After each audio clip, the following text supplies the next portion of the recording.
Welcome to the Coming Home podcast. I am your host, Dr. Onalee, and I am super excited because we have a special guest here today.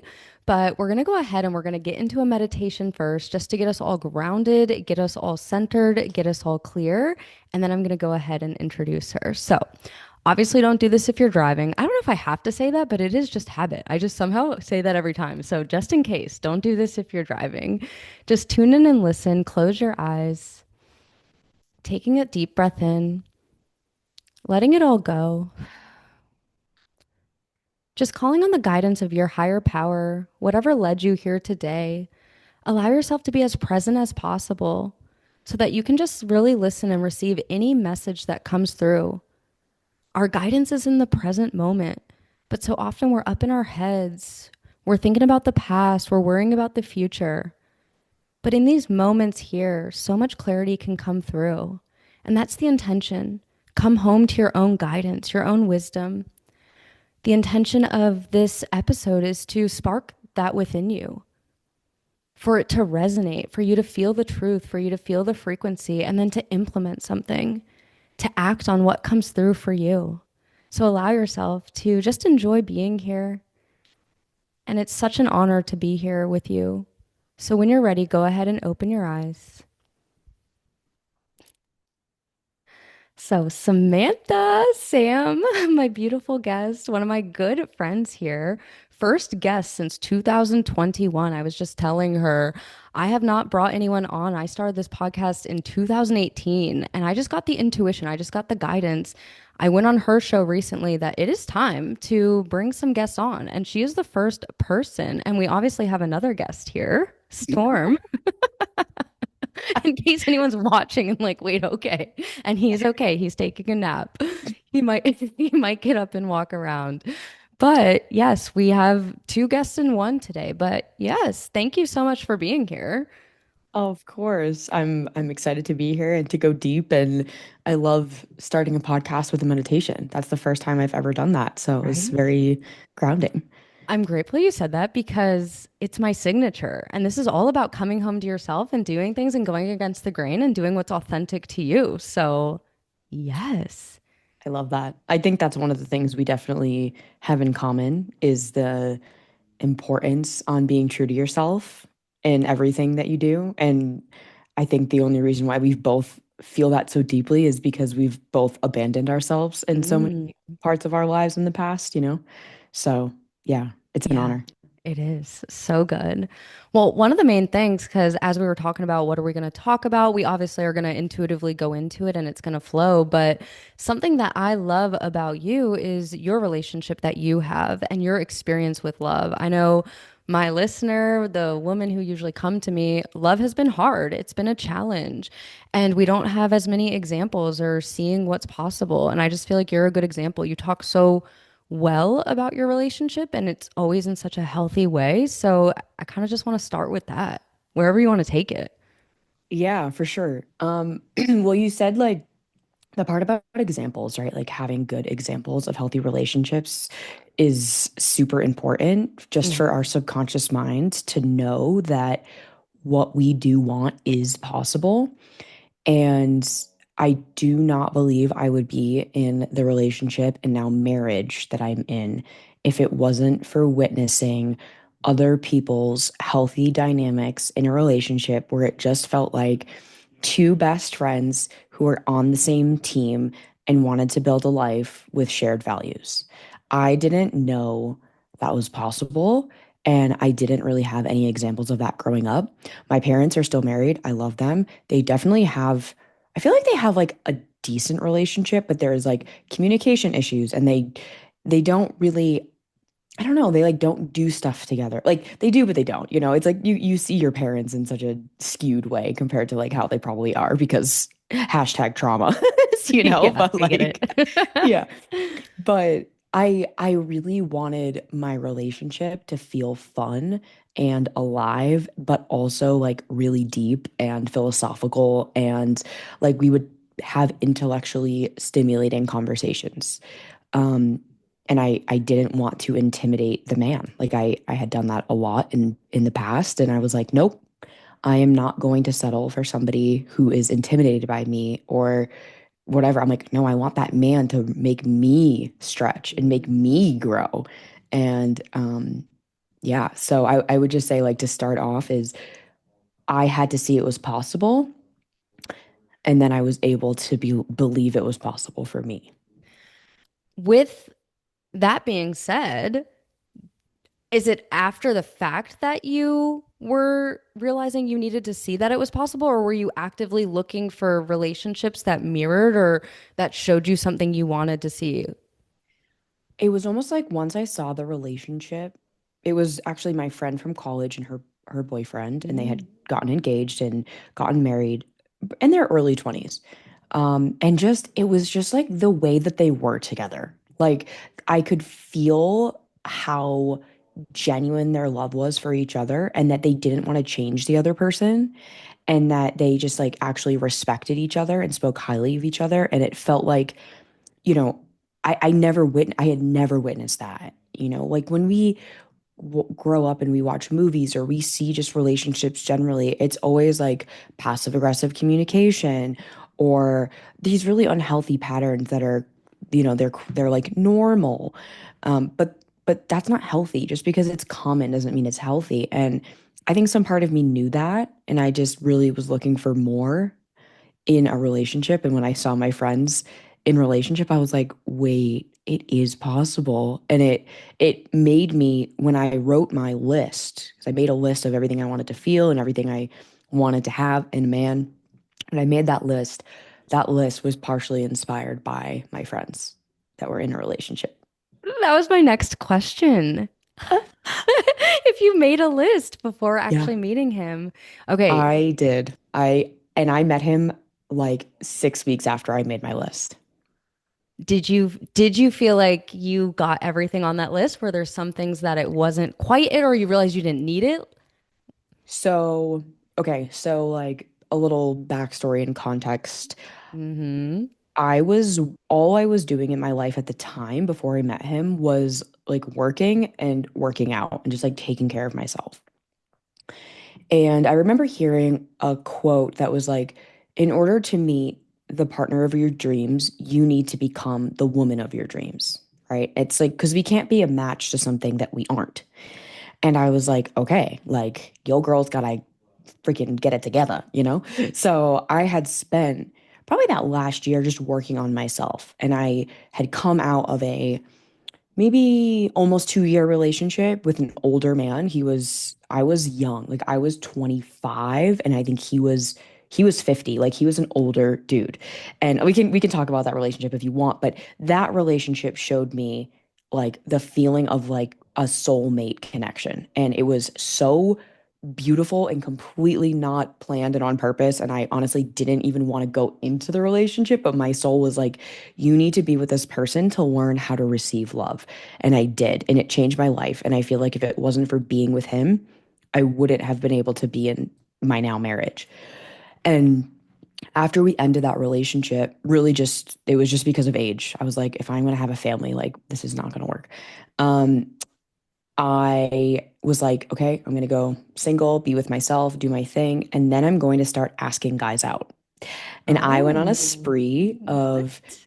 pretty much asking out any hot guy. Like, like there was no filter except you need to be attractive. Like that was it. Like it was so surface level, but it was really good for me because I started to realize my anxious attachment pattern or like my desire to like make it work, even though it was clearly not in, like you're like, oh, like he's a great guy. And meanwhile, in your head, you're like, but like, like your body and your mind aren't synced up. Well, then I asked out Kurt, my now husband, and it was pretty much the way he looked at me and then what happened after that, which we can get into in a sec.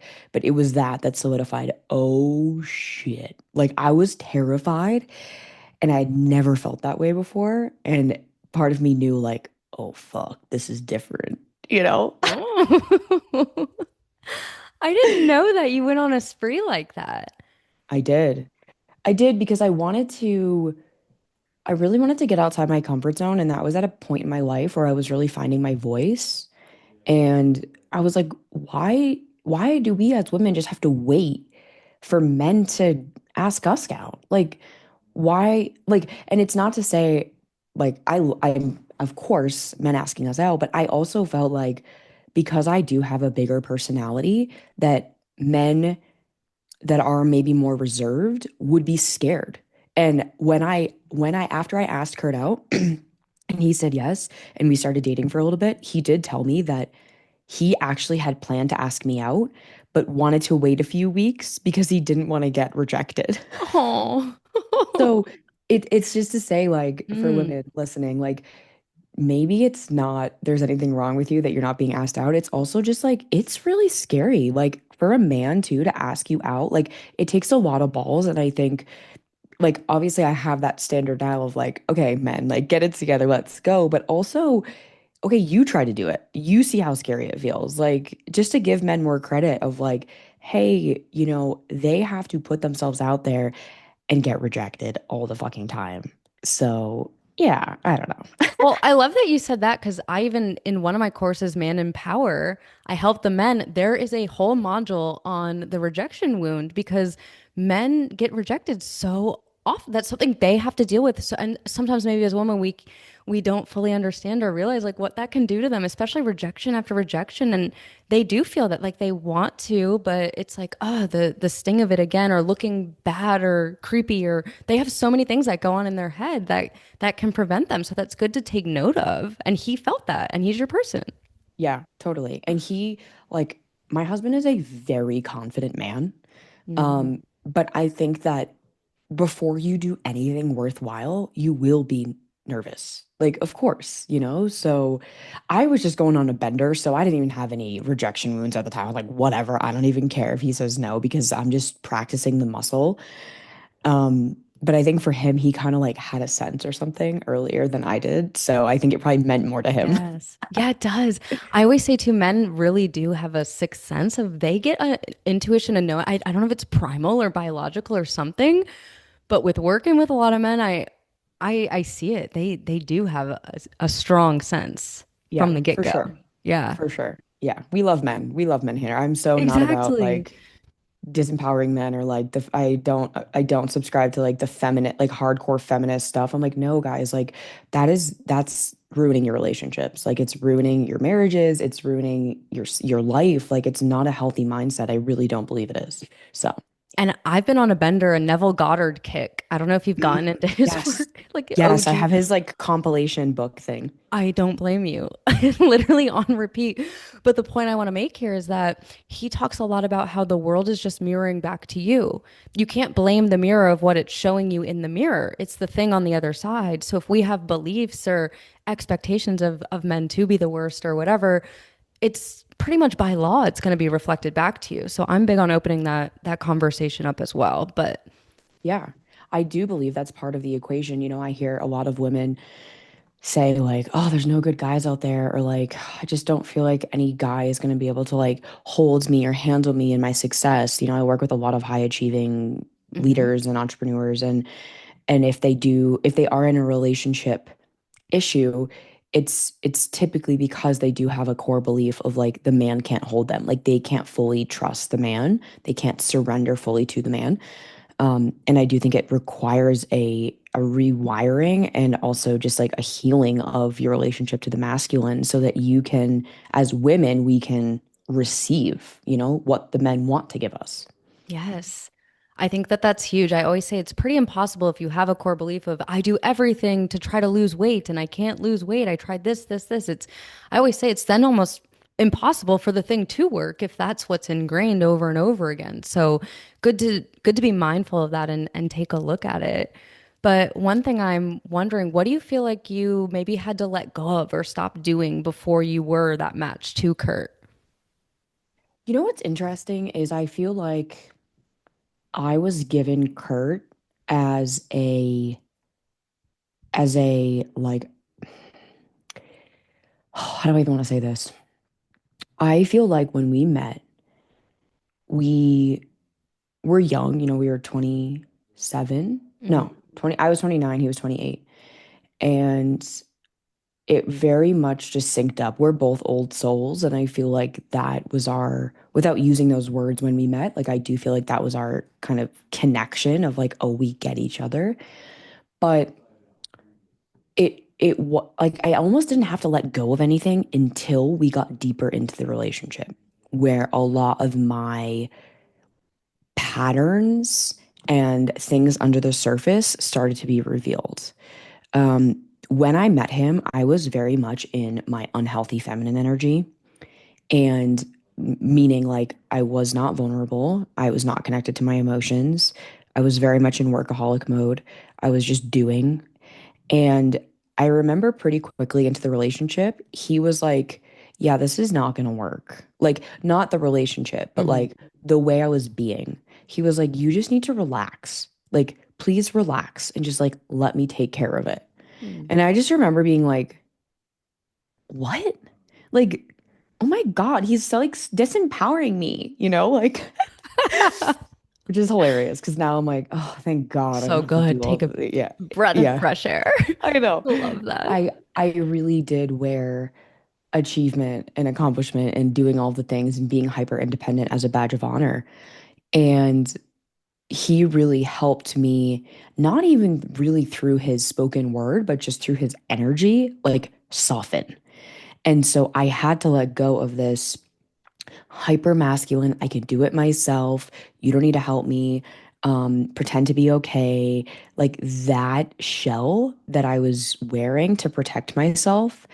And I remember, like, I told him, I was like, you are the one of the first people I've ever cried in front of. Mm. Because at that time, I couldn't tell you the last time I cried. Like, I couldn't tell you the last time I got mad. I was very much living in a state of just kind of numbness, but my life was good, like it was good, but I wasn't really connected to the truth of who I was. And he was very connected to his sense of Mm. self and identity. And so it was really interesting because I was like, how did I end up with this man who is so sure of himself, strong sense of identity, work ethic, like just a good, really, really good human who wants to love me even when I'm being crazy? And I had to work through a lot of my stuff around receiving more than what I asked for. You asked about the list. I Mm. got that list times 10, Wow. actually. I got everything on the list and I got so many more things that I truly I still sit in gratitude daily of like, Oh what my God. the fuck? I can feel it. Wait, I feel like because the list is so that's what a lot of people say, like write a list, do the list. It's common guidance, but with your list, do you feel like you were putting characteristics way you wanted to feel? Like, do you even have any that you want to share that Yeah, you I think know, this is big. I think it can be really helpful. it totally can. I will say I'll address the list, and I also want to say that I did a lot of like beliefs work before I met Mm-hmm. Kurt. Like I had to Mm. believe I was worthy of the love I wanted. I had to believe that I was lovable. I had to believe that somebody wanted to be my long-term partner and adventure buddy.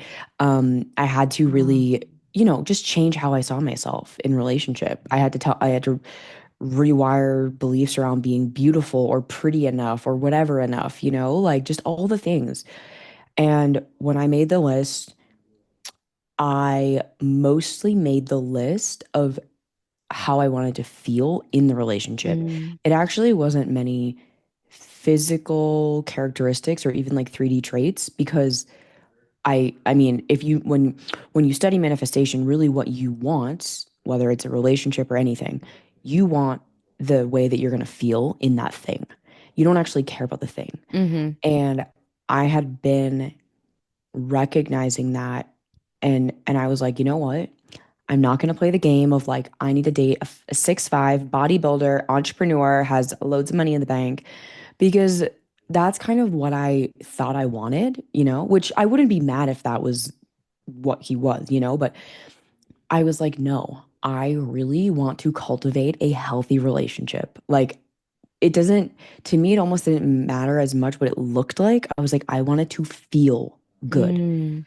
and, and like approaching it from a very embodied place. Because at the end of the day, you can be with the hottest fucking dude who has all the money in the world and you can feel empty, lonely, and angry. And it won't matter. Like money won't solve it. How nice his abs are won't solve it. Like it's not the answer. And, and so I made that list of how I wanted to feel. And it was like, safe, loved, heard, understood, definitely challenged. Like I didn't want to be in a complacent relationship. I really wanted challenge. I wanted to do like active and healthy things. I wanted to explore an adventure. So it was really just like how the relationship felt. Mm. And yeah, and then I started to put in the action steps to make that happen. I remember having this moment where I was like, what am I doing? Like, if I want to meet my future husband, I will say I did date to marry. I was not dating casually. I was only dating to marry. So I set that intention. But I was like, if I'm going to meet my future husband, he's not going to just like roll out from under my bed and be like, oh my God, I've been waiting for you, baby. Like, let's get married. Are you Like, sure? okay, I know. Contrary to what like the Yeah. fairy tale in us wants to believe, like I was like, I need to put myself into the world. Like nobody is gonna find me if I don't make myself visible. And so I signed up for stuff. I went to the gym. I got out of my house when it's like so easy to not. And this was a little bit before COVID. And I just put myself out there and I opened myself up to the relationship. And I feel like that's why it happened. When I think about it, the timeline was quite quick, but like I do think it's why it happened fast is because I took very logical, practical action of like, okay, if I want to meet my husband, where would I go? What would I do? Where would I be? Like it just started to put myself in situations and put myself out there and then we met. I'm really happy you're sharing this because I don't know all this. I haven't heard this from you. And what I'm hearing too, it's almost like where they say where luck and preparation meet, or when opportunity and preparation meets, they call it luck. That's Yeah. kind of like the vibe that I'm getting. People don't realize there was stuff going on behind the surface. And then by the time it was ready, okay, it came in, but you were doing that. And that's why I think it's so important to not compare or wonder, well, why did it work so quick for her? It looked like that was she wrote a list and it snap of the finger, it happened. But you were doing the deep rooted actual stuff that people don't see, they don't always talk about. So this is important. Yeah, and I do think that's why, I have a lot of friends that are actively, putting themselves out there and like looking for their partner, life or life partner, or just ended relationships because they realize that like if they were to remake their list right now, the person that they were with is really not Mm, feeling the way that they know that they are here to feel. And it's like, my advice to anyone that is on that journey is like first just truly fall in love with your life and self, and like that is the priority. And once you're there, also be honest with yourself about, are you actually ready to be in a relationship? Because I have a client right now who is single and she's building a brand, and she is very much in I need to build my empire era. And she was kind of casually dating a little and like on apps. And I said to her, I was like, honestly, do you have space for a relationship right now with your priorities? And she was like, no, like not really. Like it's really, I'm like, do you think it would be a distraction from the work that you want to do and what you want to build right now? Like that's your main goal. And um and I also have the belief that you can do both at the same time. But like I was getting this feeling for her, like she told herself she wanted it, but her body was like, mm-mm, it's not the right time. And so I think just honestly getting honest with yourself about like, are you really ready for the relationship, or are you telling yourself you are, but actually you have different goals that you want to go all in on, and that's okay. Um, because for me, I had already put in a shit ton of work on where I was going, and I was very much like in a groove that I actually had space emotionally, mentally, everything to be in a relationship with somebody, go on dates, get to know them, like build the relationship because it takes time, to meet someone, get to know them. It's not just like a thing you check off a list. It's it's pretty much like a full-time job, I feel like it can be. Yeah. No, and even as you're saying that, there's been moments of frustration with my dating when I've been in the incorrect relationship too. It always pulls me further from my business, further from my purpose. And again, it's not a law, it's not a rule, but in my experience, like that is what happens. So I had to learn like I would rather be not with the incorrect person, build the business, do what I need to do. And two, in the dating phase, right? Like you love seeing them, you want to see them sometimes rather than do your podcast episode or take a client call or do certain things. So, yeah, I think there can be different seasons of what to prioritize and build that foundation. For sure. Yeah, and I think back to I wouldn't have been ready to meet him even 6 months earlier. I wouldn't have. Oh my God. It Yeah. like the timing of it was so perfect.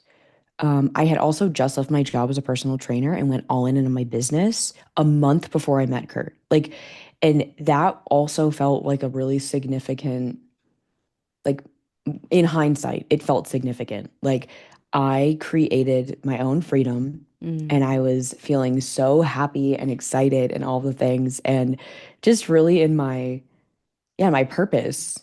And then I met him. And I don't know. I don't know if this is true, but I do feel maybe there's some Bible verse on this or some book, but like I do feel like when we are mission driven humans and we're like wanting to build something with meaning and purpose, sometimes I do feel like we will not be given the partner we want until we really commit to that path. And it's not because like we're being punished, it's because like if you have that person in your life, because I can say this from experience, once you have your life partner, it is really fucking easy to just want to do things with them and fuck around Mm-hmm. and get distracted. I believe it. And and when you don't have that partner, it kind of forces you to face the stuff you've maybe been avoiding or the work you've been avoiding doing. And it does rocket launch you into your purpose, into your meaning. And then when you're in that, I do believe you are given a partner who can support that life's work. Maybe not like in the business or in the career, but just be a supportive person. And so I feel like that's how it happened for me. And I know this because a few years into our relationship, I started to notice my desire to just chill and hang out with him grew and like overtook the desire to work. And I was like, whoa. And I think because I was it's like our relationship was very healing for me. So it felt really good to be in that. But then it pulled me away from my purpose and my mission and the impact I know I'm here to make. And I know that that's kind of the biggest thing for me in this life is like, I'm here to make a lot of impact and really be in my purpose. And so I had to get real with myself, even in the context of our relationship, and be like, I need to just put my fucking head down and keep doing my thing. And he's not going anywhere. Like, he's there. We're still in it. Love him. He loves me. We're now married. Like, it's good and he can be a really good complement and a partner, but I don't have to let him in our relationship be a distraction for my purpose and growth. When you said you know he's not going anywhere, do you feel like that was a belief you had to work on before he came into your life, or did you kind of always feel secure or know you could trust somebody to stay or be there? That's a great question. I don't think I ever had a fear of abandonment in relationship, or at least it didn't show up like, oh, I'm scared he's going to cheat on me or leave me. Have never had that belief. And it's probably because my parents are still married. They've never cheated on each other and they've been together through thick and thin. Um, but I did recognize that a few years into the relationship, I had anxious attachment kind of patterns show up or like codependency show up where I didn't even know it was possible being this way, but like I became clingy, codependent, and like it felt like I needed him. And that was a very identity shattering for me because I've always been the one that's just figured it out and held it on my own. Yeah. And so I definitely had to work through that. Um, but it was almost like once I let myself get attached to him of like, oh my God, oh my God, like this is so good. What the fuck? Mm, Then you get worried about what you have to lose and it does create it's very human, I think, of us. When we have something so beautiful, we don't want to lose it, you know? And yeah, my biggest fear is him just like dying. right. But I think everyone's biggest fear is their life partner dying. Like it's fucking that would be awful. I don't know what I would do, honestly. It would be devastating. But I try not to think about that unless I'm watching like a movie where there's a scene like that. No. And I just really try Subcon. to live as much as I can in the Mm, present moment because I'm like, you don't know. Like you don't know. Like something could happen to one of us tomorrow. Like, and I feel like I'm very in touch with my own mortality and I don't know why that is, but I do feel like every day is my last day in a very strange way. And so I try to go all out in everything I do every day so that if something were to happen, I wouldn't have regret, you know? Um, but yeah, I mean, I hope that we live to 100 and like fucking die with our hands hands together. together and I know. Like yeah, notebook. I Yeah. mean, yeah, of course. But who knows? I have a feeling like I'm gonna die before him, Well, which I'm then yeah, happy you wouldn't have to about. have the pain of it. Yeah, for sure. A final thing, like two final things I feel like coming up.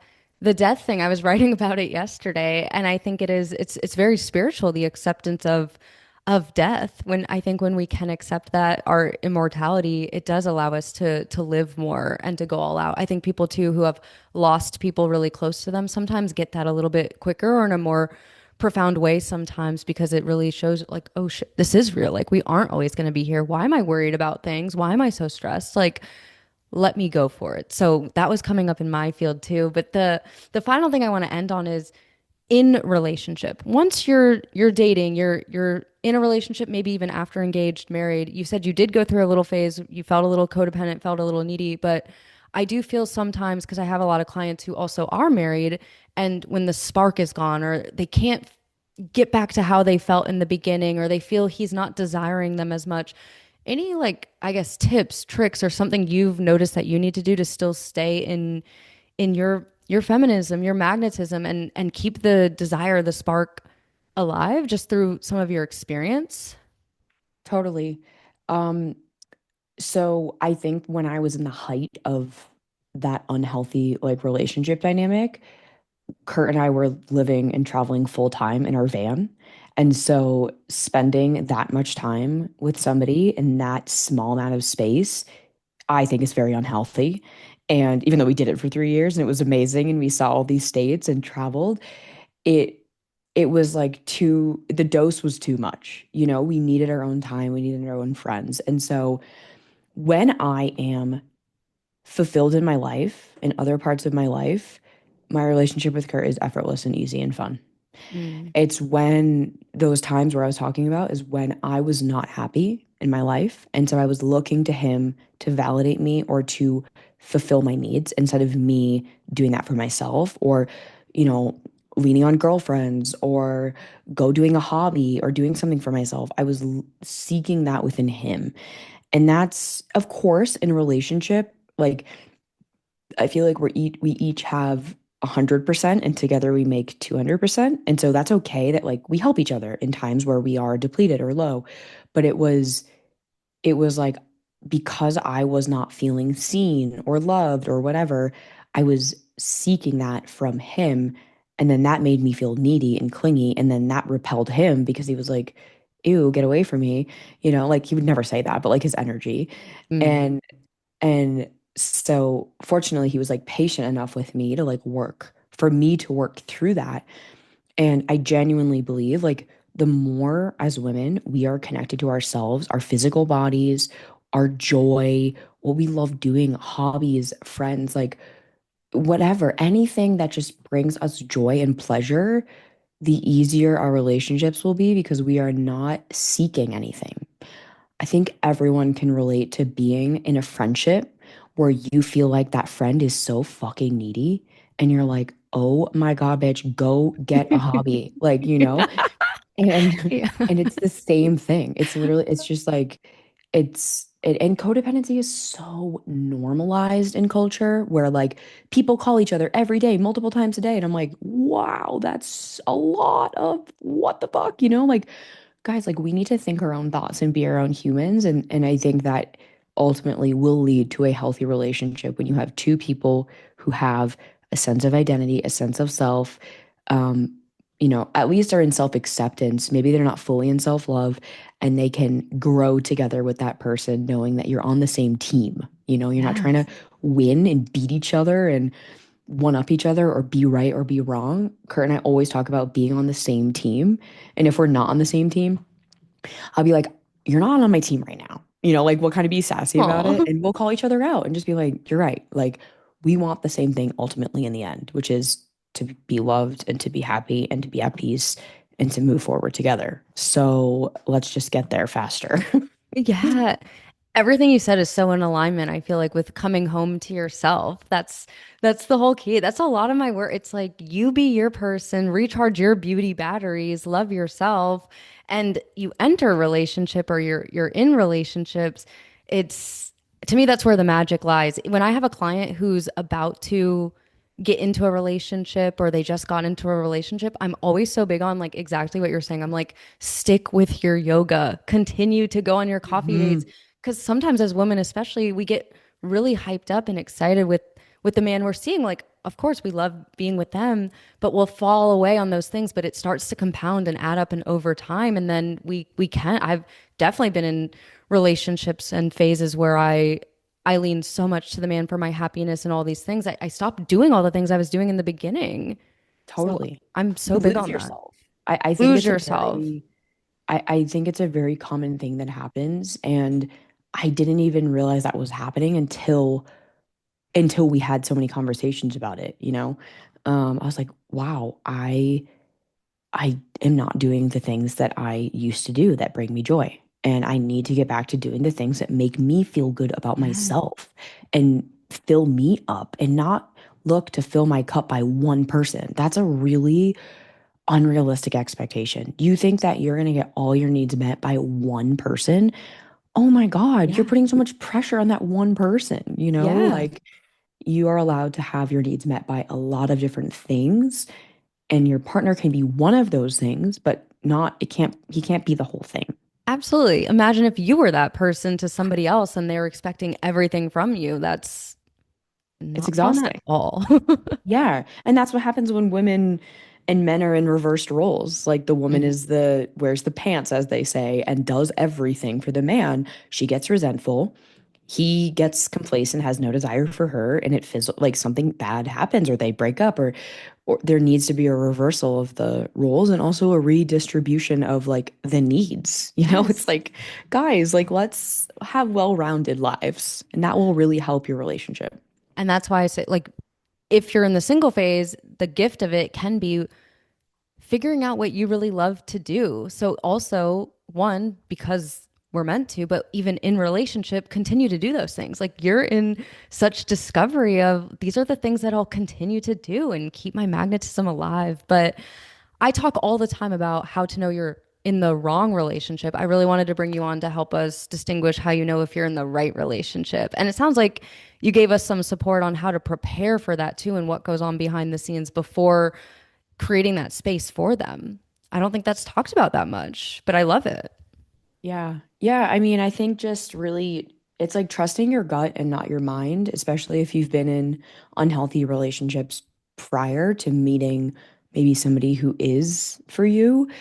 Your mind will try to sabotage you and bring you back to what's comfortable, which might be unhealthy. And so to notice that, I really almost sabotaged our relationship by Mm, my mind telling me, "Oh, you guys are different. He has different like hobbies. He has blah blah blah." Like just hyper fixating on the differences, which of course you're gonna have differences with your partner. Um, there was part of me that thought we had to be the exact same person in order to like be in love, and which is, I will just say, it could not be farther from the truth. I am so fucking grateful that we are so different because if I was dating a me, I would go crazy. Like, mm. no, he is very much complimentary to me, and I didn't see that as a good thing at the start, and I really had to work through a lot of that. Um, I read a lot of books. I listened to a lot of podcasts. Like it wasn't just like me easy, effortlessly manifesting my man. Like that is not what happened. It was very much like work. And in fact, probably the most like it's like the work that I did was so worth it because it's the most rewarding thing ever to be in a relationship where you feel fully loved and you know this person is your ride or die, you know? Like that's what we all want. Do you, when did you feel like you knew? Did you know just because it felt different right then? Like if you look back or like so many people want to know, like when did you Yeah. know? And me included. Okay. So he said he knew after the first date. I did not know that. Ah. Um, I knew a few months in when we went to a comedy show, and I think like I had a drink and I was like feeling like a little loosey. And like, and I told my friend Eric, it was like a co-ed bathroom. It was kind of a weird setup. But anyways, I told him in the bathroom, I was like, Eric, I think he's my husband. And like, I don't even remember saying that until Eric told me like years later. He's like, you know, you told me that Kurt was going to be your husband. I was like, I did. He reminded me of that. Um, but I knew very quickly. And then, because there was no red flags, there was only green flags. Everything was just great. And if you have the belief that it's too good to be true, well, then you will push that away. So make sure you have the belief that it can be this good. Um, and then he told me, this is hilarious. When he told me he loved me, I responded and said, thank you. Did it catch you off guard or it's just automatic what came through? Like what? Think I just had a huge raging fear of commitment. And I was so, I don't know if it's the Sagittarius in me or what, but I was like, oh, like it kind of made me realize, like, oh my God, this is like an actual real thing now. Like he just told me he loved me. Like, fuck, you know, like, Yeah. like it's so funny. It just, yeah. But How did once he we take walked out, I that when did. you said it like that? Oh my God, he was like heartbroken. And he told me later, once we Oh. talked about it, he's like, I can't believe you said thank you. We talked about it. We literally brought this story up like 2 weeks ago. We were talking about something. He's like, remember that time you said thank you when I said I love you? But then did you say it later, like on your own, or you Yeah. waited till he said it Yeah. again? No, I did. I was Okay, like, ball was in hey, your court now. yeah, I was like, sorry, honestly, just like caught me off guard. Like hmm I didn't even know what to say and I didn't want to force I love you too out of my mouth.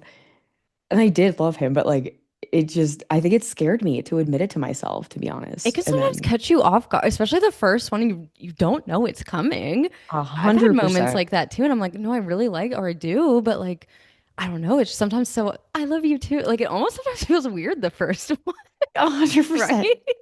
Because we had already been saying like I really like you, you know, like the Yeah. cute like things you do and say um and yeah, I it was just he was always the one that was very transparent actually about how he felt about me. And he made it very clear that he was like, you're my girl, you know? And I Yeah. was like, Eh, or ah, we'll see. yeah, We gotta yeah, work for seriously. it. For sure. And I think it's good to have, you know, a little bit of a guard up and just have discernment, like not just like just because someone says they like you doesn't mean you need to do that and feel that right away either. Like let it burn. Um, but he made it very clear with both his words and his actions, which were very consistent with each other, that I was the one. And so I was like, okay, that's good. I was just terrified. That was why I almost sabotaged everything because I was scared to really be seen and loved and vulnerable, you know? I wonder what the fearfully was. You know, it's funny because I think like with him, I'm very like I am fully 100% myself, all sides, all angles. I have no fears with him. But I still notice some of those same fears that started to rise in my relationship with him at the beginning. They show up in other parts of my life for sure. Fears of vulnerability, fears of just being seen as an imperfect human, fears of being dependent. Like there's a lot of that stuff that shows up in other parts of my life.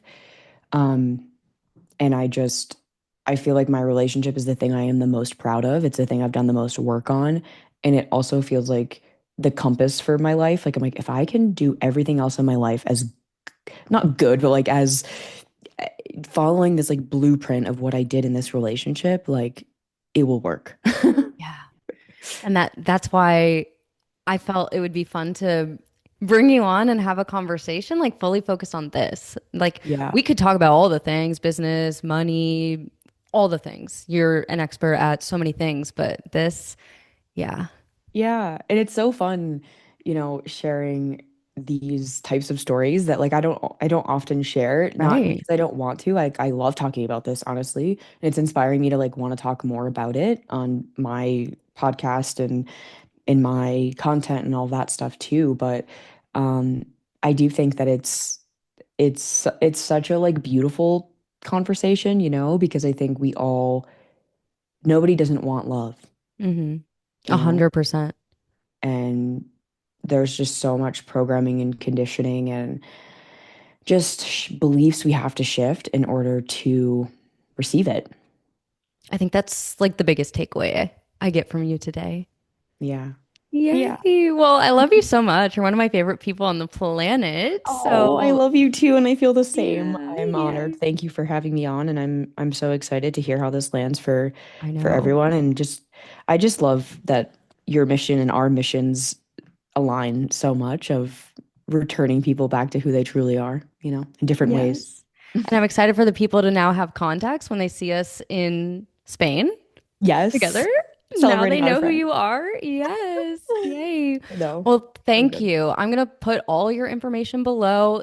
You know, listener, reach out to us. Let us know. Share what came up for you, any breakthroughs. We want to hear your wins. We want to hear your celebrations. I know I definitely do. So, yeah, this was fun. I can't wait to re listen to it too. So, have an Me too. amazing day. And I love you so much. Oh, I love you too. Thank you. Yay.